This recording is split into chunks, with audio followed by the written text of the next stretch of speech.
If you're ready to maximize your free time, deal less with the stresses of the day, and really get on with savoring every minute of your life after your career, then you're in the right place.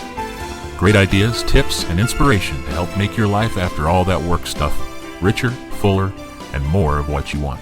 This is Smart Retirement Life. Hi, this is Mark Hager, and you are watching Smart Retirement Life, a show where we cover ideas, inspiration, and products that can help you create the life that you want as you grow older. Now, today I'm talking with Steve Kaufman, the founder of Hands-Free LLC, which has an incredible product called Quikiks, the world's first truly hands-free shoe. Now, you're going to want to hear more about it, along with the interesting story of how he wound up running his own company, making something amazing, and helping so many people in the process. Steve, welcome to the show. Thank you very much, Mark. It's great to be here. Well, you've got a really good story, especially in the product itself that you're making, but you've got a good story of how you got to where you are. And I know that you studied electrical engineering at the Cooper Union and computer science at New York University. And after you graduated, you went to work as a robotics engineer in Japan for a while. And that's pretty incredible. Most college graduates don't get to go out and do that. How was that? That was an awesome experience. And I'll tell you, I grew up most of my life in New York City, so going to Japan, and I was actually working in kind of the boonies in Japan. So surrounded in our factory was surrounded by rice fields and things like that. So it was a real change of pace for me, and oh wow, it was a yeah, fabulous experience. And I ended up coming back to New York, and my wife is Japanese now, so all right, worked out terrifically. Excellent. So after Japan, you came back to New York to manage your family's retail cheese store. Yes. Now, how long had your family had that? They started when I was in high school, so I was working there every day after school and a little bit while I was in college, and the cheese store was in Manhattan, and so it was there, and then I was off in Japan working as an engineer, and my parents were kind of griping one day how it's such long hours and 6-7 days a week, and we should sell the store, and it seemed like such a waste because it was such a good little store, and started when I was in high school. And so I left Japan and came back to New York and took over managing the business so that they could get a few days off a week. Now, after that, you went on to start your own gourmet food store. How long did you continue to work at the cheese store? I was there for 9 years. Wow. Okay. Yeah. So it was a while, and I think I kind of outgrew my place there over that time. And I was talking to a friend of mine who actually started a cheese store as well in Brooklyn after being inspired by our cheese store. He came and worked for us for a little bit, learned the business, and opened up his own. And the two of us decided to collaborate and open up our own larger gourmet store and catering business in the Chelsea section of Manhattan. Oh, okay. I've been in the Chelsea area one time. A little big for me, but to each his own. So you worked with your gourmet food store and catering business, and that was FoodWorks. Yes. And then you eventually sold that. Yes. And you started Hands-Free LLC. Shortly after that, right? There was a period of time where I was consulting in the food business, managing other people's gourmet stores for a while. And then my son was diagnosed with scoliosis, which many people know is a curvature of the spine. And he had to wear this great big torso brace that went from his lower abdomen to up under his armpits, and it prevented him from being able to bend over and put his shoes on. And one day the light bulb went off in my head while I was tying his sneakers, before him going to school. And I got to thinking, wouldn't it be great if someone in his situation, could have a pair of shoes that he could just step into, and they'd automatically fasten, and he wouldn't need to bend over or use his hands. Right. And, that was almost 7 years ago that light bulb went off, and it's finally coming to fruition now. Wow. That is a great story. I mean, horrible about your son, but that you were able to come up with a product like this. So I have a few more things I want to talk about with your company, but we're going to come back to those. Sure. I'd like to go ahead and dive a little bit into Quikiks, the actual shoe. Now, tell us a little bit about that and how it's designed and how it functions. Sure. Well, from the get-go, I wanted to design the shoe, however it turned out to be, to look as much as possible like a typical shoe, so Right. people would actually wear it. Right. I didn't want to create some, crazy-looking Frankenstein shoe, Yeah. that served the purpose, but nobody would want to wear. Right. So that was part of the design intent. And I did rather early on in the process, because I don't have a background in orthopedics or footwear manufacturing at all, I started bringing in some experts in those fields to consult with and give input on the design. And I actually have the mechanism here if you'd like to see it. I would love to. Yes, That's please. internal. So this is what we came up with after many iterations and a lot of input from professionals. Like I said, you can see it's very supportive for the person wearing it in their heel and all around the foot, and it's very simple. The back rotates open like that, and I'll Wow. show you the shoe with the mechanism in it in a minute. Okay. But it's a very simple, robust mechanism. The back, as you can see, rotates. It's on a spring-loaded hinge, so the bias is to stay open and be ready for the person that needs it to receive their foot. And as they step down, it simply rotates closed, and it fastens with a magnet. That is amazing. So it's very secure. And here's a version of the shoe with it in there. You can see Oh, it looks wow. pretty much like a typical shoe. This is our ladies' Mary Jane style, like that. Look at that. And the back opens like that. Creates an entryway that's about 50% larger than a typical shoe, so it allows people to easily slip their foot in. And again, as they step down, it rotates closed and it fastens. It's very simple. And to get out, you simply strike your foot on the floor, and the momentum of your foot pops the back open. It releases that magnet, and your foot slides right out, and there it is, ready to use for next time. Wow. Okay, so is it bad that, like, I want one now? I mean, I don't need it. I just think it's cool. That's a fine reaction. I like those kind of reactions. So what strikes me is above and beyond the technology that went into developing something like that is so functional for someone who can't lean over, just that it looks so great. I mean, it really looks like a regular shoe. It's very stylish. Here's another one. Here is an all-black leather sneaker. Again, looks pretty much like a typical shoe. We make this in men's and women's sizes. And again, that's it. Back opens up. Wow. Fastens closed. And the laces that you see on them, or Velcro straps, are fully functional. Mm-hmm. So those can be adjusted like a typical shoe. And you fix it once to your liking, and then you get in and out using the hands-free system thereafter. Man. Okay, so your son had scoliosis. You got into designing this, and how long was it till you came up with the shoe design and could actually start making like a prototype? I started making prototypes the next day when I had the idea. Oh, wow. Yeah, when that light bulb went off, I mean, the next day I went to an arts and crafts store and started fiddling with magnets and cardboard and make early prototypes. And then I started making more and more advanced prototypes, and then brought in an industrial designer to help me do 3D models of the mechanism. And then I started to apply for patents, and things just got more and more advanced as it went along. And like I said, then I started to get feedback from people in the industry, the orthopedic industry and footwear industry, and based on that, the designs changed quite a bit for the better, I'd say. Yeah.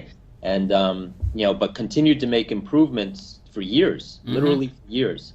And as I started to work with actual footwear manufacturers and factories to incorporate the mechanism into a production shoe, that necessitated further development and refinements of the mechanism itself, of to incorporate it into a production shoe, rather than something that can just be made one-off, like in a laboratory setting. That's one thing, but I wanted to be able to scale this up for mass production, so that needed further refinements, and that really took a very long time to find a manufacturer that was really willing to work with me, and who understood the vision and the value that this has to the people that need it, and the independence that it can bring them, and improve their self-esteem.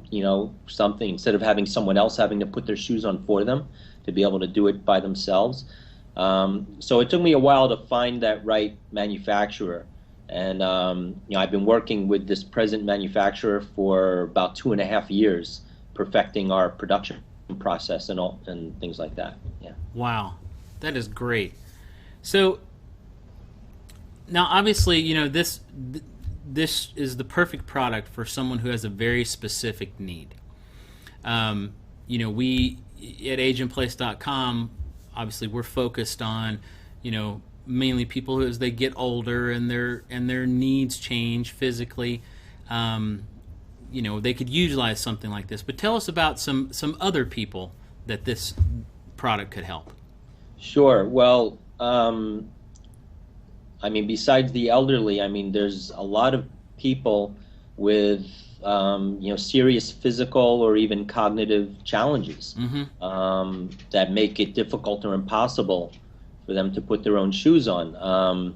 I have, for example, somebody up in Boston wearing a pair who was born with a genetic disease called arthrogryposis multiplex congenita, which you may have never heard of, but people with that are born with very short limbs. Right. Their hands only extend, maybe a few inches past their shoulder. So even if they have the ability to bend over, their hands can't reach their feet to put shoes on at all. So he's wearing a pair. I've had, actually, I brought a pair to my son's school and worked with a physical therapist there, because there's a boy there who's about 19 years old, and he has autism. And he's high functioning enough that he would like to put his shoes on by himself, but he just doesn't have the capabilities to manipulate laces and things like that himself.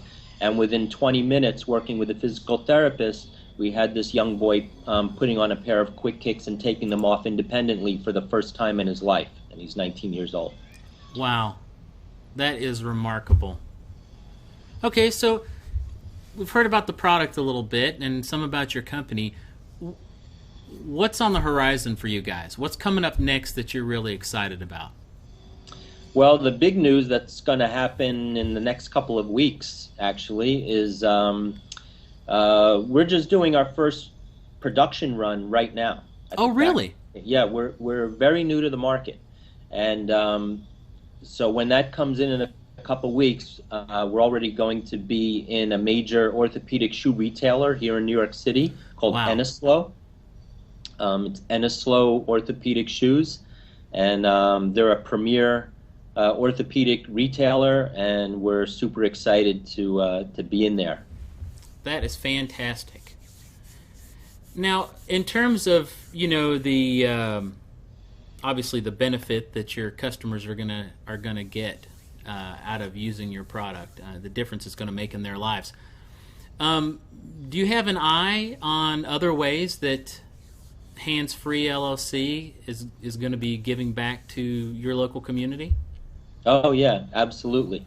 Well, right off the bat, 10% of our profits are going back to support agencies that serve the disabled community. Oh, all right. And so that's right off the bat. But additionally, I'm actually the president of the board of directors of an agency in New York City called Services for the Developmentally Challenged. And as president of the board, I see how difficult it is for people with disabilities to get full-time employment. Yeah. any kind. It's a major issue, as you might know. People with disabilities are way underemployed compared to the typical population. So my long-term goal for Hands-Free LLC is to build a distribution center here in New York, and we're going to support employment opportunities for people with disabilities through that center. Wow, that is amazing, Steve. Yeah. That is fantastic. So that actually brings up one of the things I wanted to go back to. You also said that last year you completed a 5-month-long stint in the Entrepreneurship Lab. Yes. Yeah, that was a competitive entry business incubator, if you will, sponsored by the New York Economic Development Corporation. Wow. And it was just their second year operating. And it's a business incubator that focuses on biotech and health science related startup companies. And I had just won first place in the New York City Public Library's business plan competition. And so coming off that win, I applied to this business incubator, and they accepted me. They only accepted 20 applicants out of a couple of hundred that applied. Wow. And I was very lucky to get in, and it was a great program, right? And I've really expanded my network through there, and met a lot of people in the life sciences field that can help promote and help move Quikiks forward. Wow, what an opportunity that was.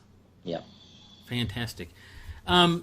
So since our site is primarily focused on older people, how much interest have you had from, let's say, people who were over 65 in your product so far? I have. I've done some consumer-facing trade shows in the New York area. Yep. Called Senior Health Expo. Yeah. Sponsored by like a local paper, and they have different products and services. For people that might be of that age that they need help with certain things. And I've gotten a very warm response there. I'm doing another one actually in 2 weeks. And I've also I put a couple months ago, even before I was in production, just to kind of test the markets. I put a very, very tiny ad way in the back of AARP magazine. Oh, yeah? For Quikiks. Yeah. It was out a few months ago, and I've gotten like almost 2,000 inquiries. Oh, my gosh. Tiny little ad in the back. So clearly there's a lot of people out there, that have some issues that they really think they can benefit from this. Right, and I'll be honest with you. You just saying AARP. There are just so many people who are taking care of their parents, having them live with them, or in mother-in-law houses or whatever, or even or taking care of them in their same town. They could totally use something like this, to help make sure that their mother or father was able to be as independent as they could be.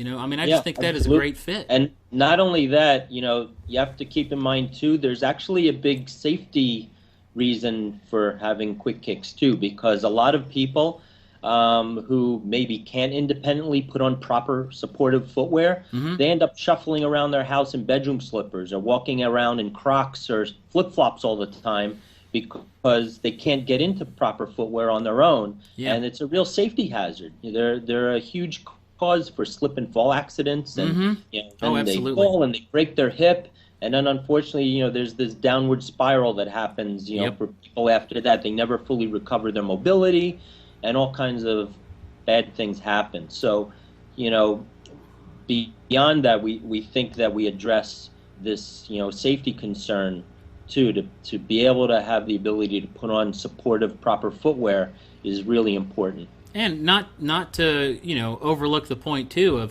of the health benefits of wearing proper supportive footwear. Absolutely. That's something you shouldn't overlook, because shuffling around in Crocs or house slippers that have no support whatsoever, that's just a bad deal. It is a bad deal. You're right. Well, And of course, we do, also at the same time help to unburden the caregivers who, are tasked with the duty of putting on the footwear for their loved ones each day or taking them off. Now they can do it independently. So, besides helping the loved one, it's one less thing that the caregiver has to deal with each day as well. Yeah. So it helps them too. All right. Well, that I got to tell you, this has been very, very informative, and I just think you're onto something amazing. I mean, obviously the market is telling you that too. You've got someone to produce it for you, and people are really interested in it. I'm just thrilled to hear it. I absolutely wish you the absolute best, and I really look forward to hearing some great stuff from your company, and I hope that our little part that we're doing here, interviewing you, will hopefully send you a little business and give you a little exposure. Thanks so much. I really appreciate it. It was a pleasure speaking with you, and I appreciate the fact that you reached out and found us. That's amazing. So kudos to you for doing the great research that you do to keep your constituents informed of the latest and the greatest. Oh. So thanks. I appreciate it. You're welcome. And hopefully we'll be talking again soon. Yeah, I'll definitely keep you in the loop on our progress. Thank you, Steve. Have a great day. You too.